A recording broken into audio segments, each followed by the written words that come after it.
Legend has it that there is a hero who is known for his mobility, strength, evasiveness, creativity, and nimble swordsmanship. He is known to be amazing at keeping you out, pressuring you from all ranges, and because of his hookshot, he can grab you as you try approaching him. It is believed that his projectiles are balanced in priority and utility to set up traps and have his opponents constantly trying to avoid them or jump over them. As soon as you would move around his projectiles, he would start swinging at you in the air to deny your jumps or cover landings with more projectiles. This hero was known as Link, the Hero of Winds, who utilized his Master Sword to space you out and kill with its power. Neutral is less about how you play and more about how you make the opponent play around all the projectiles and setups. You either try throwing projectiles from a distance and convert off of it if anything is about to hit, or you punish how they try to work around the projectile to approach you. You also use the sword and hookshot to space them out and play a bait and punish game. Either way, your objective is to keep the ground covered and pressured, limit the opponent's mobility, and try forcing as many jumps and approaches as possible. His dash and run speed is extremely fast for a zoner, making him really hard to catch or hit. It also makes him a decent whiff punisher, being able to mix it up with either dash attack or hookshot, especially if the opponent is busy dodging projectiles. He can also just dash dance or shield dash with a bomb in hand to find whiff punishes and pressure the ground, which also can condition full hops. Whiff punishing isn't going to be your main focus, however. Instead, it's a bit more rewarding to try your best in catching landings with either your tilts or bombs, anti-airing with your aerials, and spacing against their shield with your sword. And so first, you need to learn how to use the Master Sword. The aerials you'll be using are forward air, back air, and neutral air, all of which can be buffered to safely pressure opponent's shield. It's only safe if you drift away from the opponent, which can be executed easier if you dash towards an opponent, release the stick to stop, then dash away from the opponent and press shoulder button to jump together with the C-stick. Another thing you can do is attack cancelled neutral air. This is done by dashing towards an opponent, then release the stick to stop, do a tilt with the C-stick, and within 2 frames cancel it with a shoulder button jump, and drift yourself away. Or an easier way to execute it can be by running towards an opponent, release the control stick so you stop, then press jump neutral air and press yourself back, so that you get the maximum amount of drift. But even then, these buffered aerials aren't too practical, and are usually only done as a mix-up. It's even better if you land your aerials as low as possible against shield. This is really effective with landing back air or neutral air, since even if you don't space, you can still spot dodge to avoid grabs, or shield to punish attacks out of shield, meaning you put yourself in a 50-50 situation. This 50-50 situation can be avoided, however, if you land and space at the same time, or cross up, since now you can safely shield without risking getting grabbed, and try counter-attacking aerials out of shield, as well as you can do a landing aerial to dash away and counter-attack their attempted attack out of shield, or a landed aerial to an immediate follow-up attack. Forward air specifically is never safe unless you space it while landing, giving you the same 3 options to work with after: shielding, dashing away, or doing a follow-up attack. As for combos, they're pretty simple. At starting percents, landing with either hit of neutral air has a high chance of tripping, and combos into jab or spin attack. Then after 30%, it'll also start comboing into anything else, like tilts, smashes, dash attack, grab, back air, or bomb if you Z-drop it first. Starting around 50 to around 70%, you'll start forcing tech situations. And above that percent, nothing will really combo, as you can just DI up and avoid the tech situation as well. But obviously it depends on the opponent's weight and fall speed, so fast fallers will be forced to tech for longer percents, and against floaty characters, it'll be less likely to force one at all. Landing back air combos into basically anything as well, always giving you some kind of a reward. At mid percents, it can combo into itself and into a spin attack if they don't DI or DI in.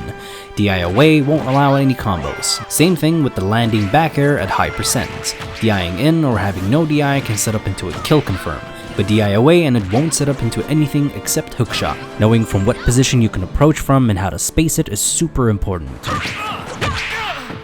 You can also do a landing back air and then short hop forward and shoot an arrow, which is a really strong mix-up as soon as the opponent is off stage, as the arrow combos into forward air, as well as you can punish an air dodge or punish the double jump above the arrow.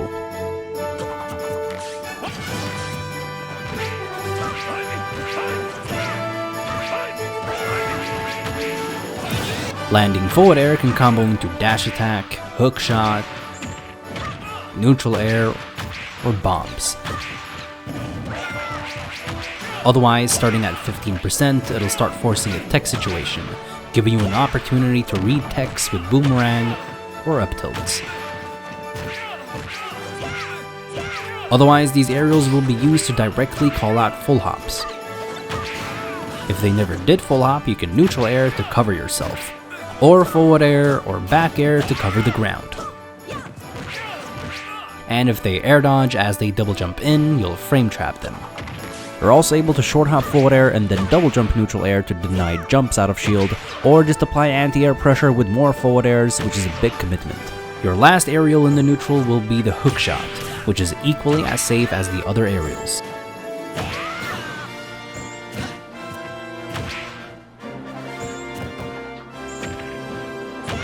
Even then, however, you'll always want to space the hook shot for extra safety, and will also provide you with some combos. Starting around 80%, it'll start forcing a tech situation.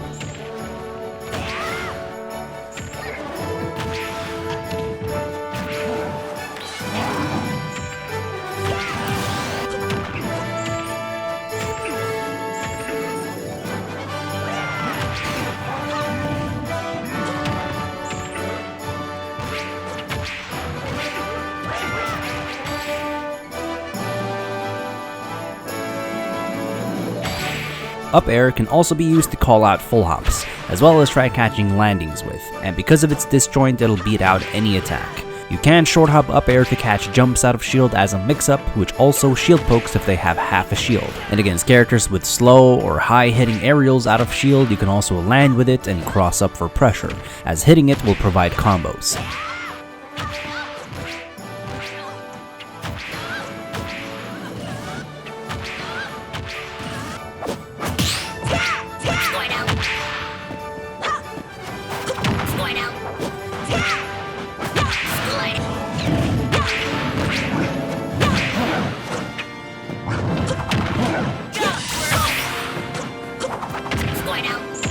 Down air is your riskiest aerial and can be used as a mix-up as you try landing. The early hit will spike, and as soon as you hit the aerial, you can start drifting to the left and right.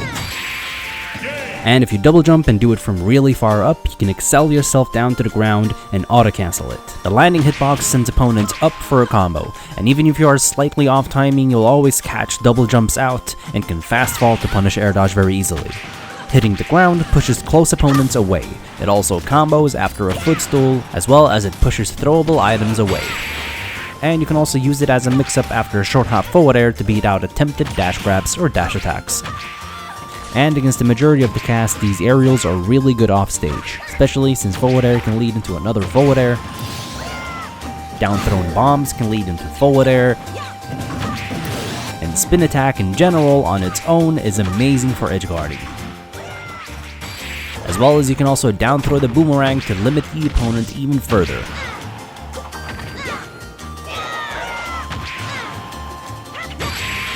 Spin attack is your main out of shield option because of its speed, range, kill power, and because it lasts for so long that anyone who tries to land with a safe aerial and spot dodge will just get caught. It also beats anyone who lands with a low aerial and tries to follow up attack. However, if the opponent lands low with a safe aerial and shields, it won't be safe to spin attack, unless you parry first. It's also really good at catching regular get-ups and ledge rolls at the same time. Down smash can be a hard punish against ledge stalls, while forward tilt is a safer way of punishing it. As for your smashes and dash attack, none of them are really safe against shield. A spaced forward smash can be really hard to punish for some characters. The dash attack isn't safe against shield, but to punish it at all you need to react really fast, as it comes out really quick and has little end lag.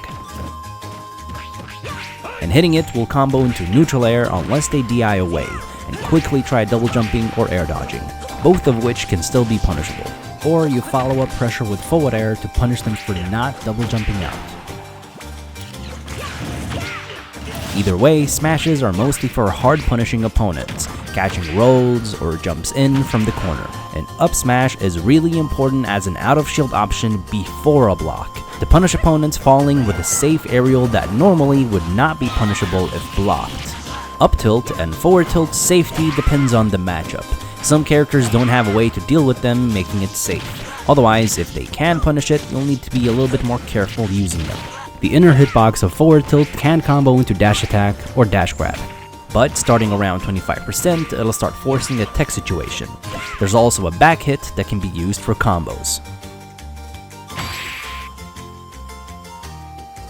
And it's really good after a landed aerial as it covers aerials out of shield, shield releases, and rolls. Hitting the up tilt can consistently lead into an up air kill confirm. Down tilt will be safe in all matchups, however, giving you the option to shield after, dash away, or attack again. The lower the percents, the bigger chance there is for it to trip. Either way, hitting the down tilt allows you to combo into dash attack or hook shot.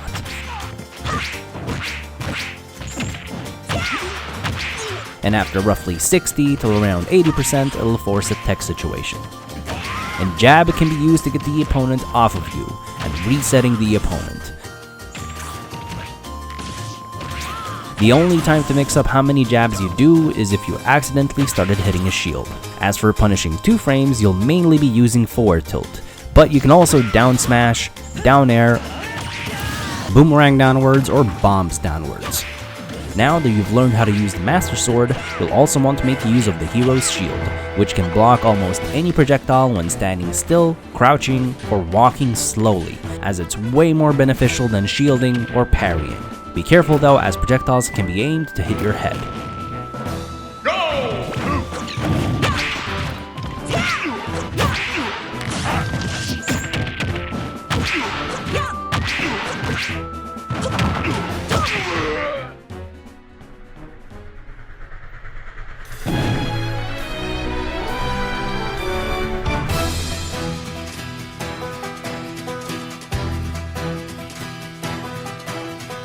Mainly, in the neutral you will be throwing projectiles, but the sword is what actually allows you to take full advantage of these projectiles, as you will be manipulating the opponent's movement and decision making.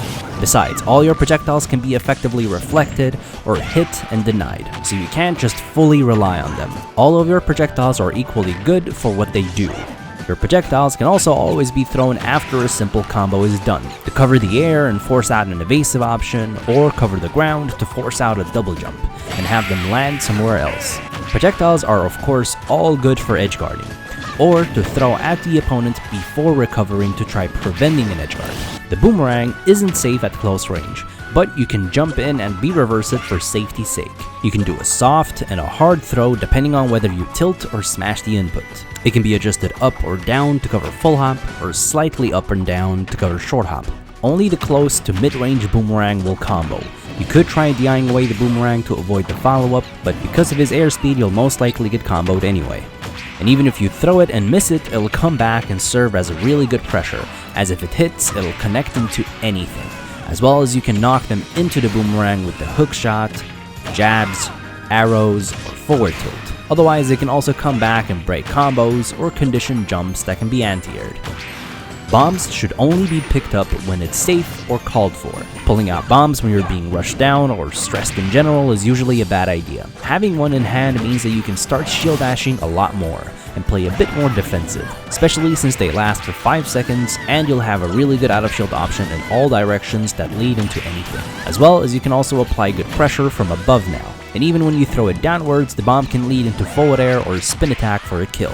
It'll also be a really good way of beating full hops without risking a trade. You can even jump and Z-drop the bomb as a frame 5 option out of shield, to counter close range aggression. This is very easily done by holding shield while pressing jump and attack. If you throw a bomb on the opponent's shield, it'll bounce on their shield, allowing you to re-catch it and re-throw it. The bomb will blow up after it absorbs 6% damage or if it connects with fire. This also allows the bomb to negate other projectiles and bounce off of them. You could pull out a bomb as you recover, grab the ledge, and time your get up so that it explodes during your invincibility frames, giving you a chance to blow up opponents as well as hide behind the explosion. Z-dropping the bomb can of course be used as mix-up pressure, and is also really useful during a ledge trap.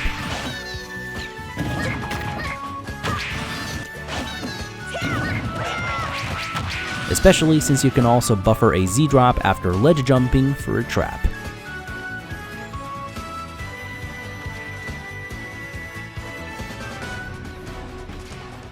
Arrows can be used from a distance whenever, as long as you are safe shooting them.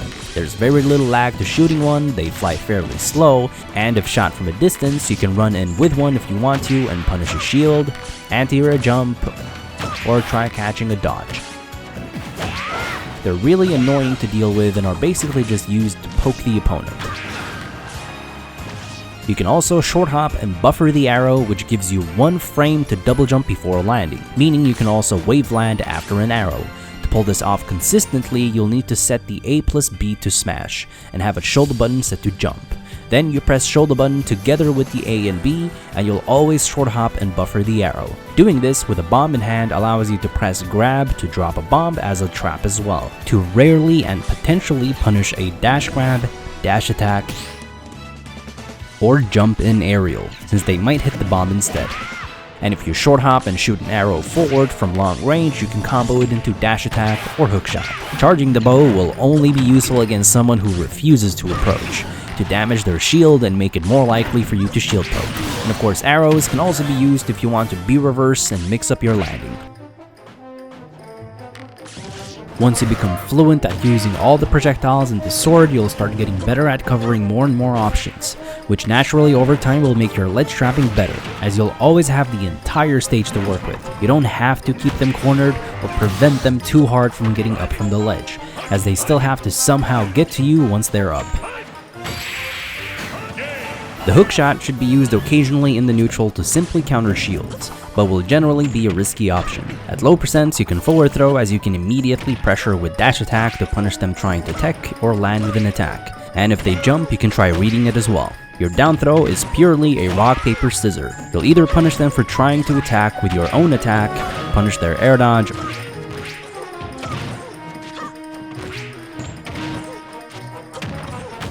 or punish their double jump with your own full hop double jump aerial.